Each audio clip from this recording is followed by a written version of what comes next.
കഥയിലൂടെ സഞ്ചരിക്കുന്ന ചില കവിതകളുണ്ട്.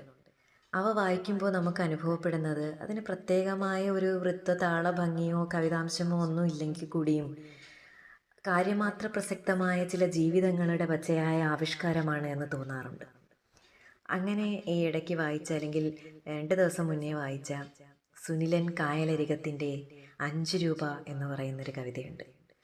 അത് വായിക്കുമ്പോൾ നമുക്ക് കഴിഞ്ഞ കാലങ്ങളിൽ, ഇപ്പോഴത്തെ തലമുറയ്ക്ക് ചിലപ്പോൾ അത് അനുഭവവേദ്യമല്ലെങ്കിൽ കൂടിയും കഴിഞ്ഞ കാലത്തുള്ള കുറച്ച് മനുഷ്യരെയൊക്കെ നമ്മുടെ മനസ്സിലൂടെ കടന്നു പോകും. അങ്ങനെയുള്ളൊരു കവിതയാണ് സുനിലൻ കായലരികത്തിൻ്റെ 5 രൂപ. ഇന്ന് ആ കവിതയാണ്. ചന്ദ്രിക സാറ് രക്ഷകർത്താവിനെ വിളിച്ചോണ്ട് വരാൻ പറഞ്ഞു. ഞാൻ വീട്ടിൽ പറഞ്ഞില്ല. വഴക്കു പറയോ അടികൊള്ളുവോ എന്നൊന്നുമുള്ള പേടിയില്ല. നാണക്കേടായിരുന്നു. അച്ഛൻ നേരത്തെ ഏറ്റ പൂട്ടുള്ളോണ്ട് വരത്തില്ല. അമ്മ വരും, പക്ഷെ നാണക്കേടായിരുന്നു. എല്ലാവരുടെയും അച്ഛനും അമ്മയും നല്ല ചെറുപ്പക്കാര്, എൻ്റെത് മാത്രം നരച്ചു പോയോര്. നാണക്കേടായിരുന്നു. ഞാൻ വിളിച്ചുകൊണ്ട് ചെന്നില്ല. 2 ദിവസം വെളിയിൽ നിർത്തിയിട്ട് സാറതങ്ങ് മറന്നു.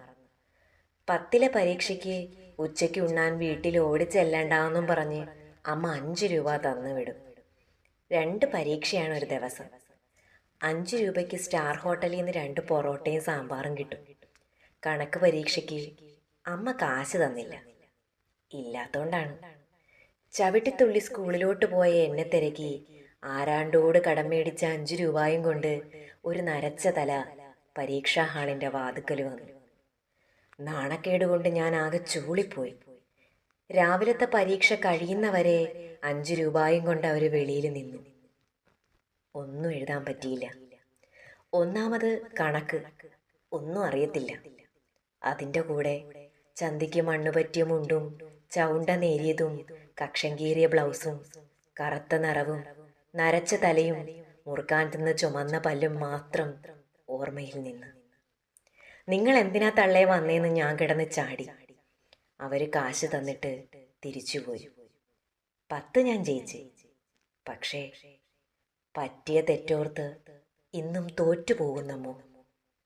തെറ്റ് തിരുത്താൻ സ്വയം എത്ര ഏറ്റു പറഞ്ഞമ്മോ. പൊന്നമ്മോ, പൊന്നും കൂടത്തമ്മോ, നിങ്ങളുടെ കൊച്ചുമോക്ക് നിങ്ങളുടെ പേരിട്ട് തല കുനിക്കുന്നു. ഒന്ന് പുറത്തു കള.